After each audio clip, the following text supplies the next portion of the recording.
Sikujua lolote. Waziri wa Kawi Opiyo Wandayi akana kufahamu kuhusu uagizaji tata wa mafuta licha ya nyaraka na idhini ya serikali. Sasa mafuta vile imekozekana tangu jana jioni, sijakula hata chakula. Nimetafuta mafuta kutoka Nyamaya, nimeenda mpaka Konate, hakuna petrol station iko na mafuta.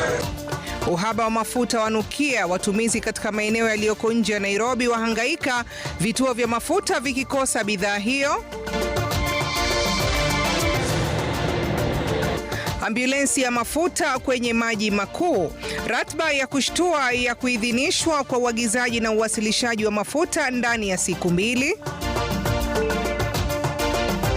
Kama uko na rengo na kama uko na maono, make sure every day you pray, unaomba Mungu akusaidie marengo yako ikuje kutimia. Na kwenye mwanamke bomba tunamwangazia Milka Wamboi aliyejikita katika kusafirisha wafanyabiashara nje ya nchi.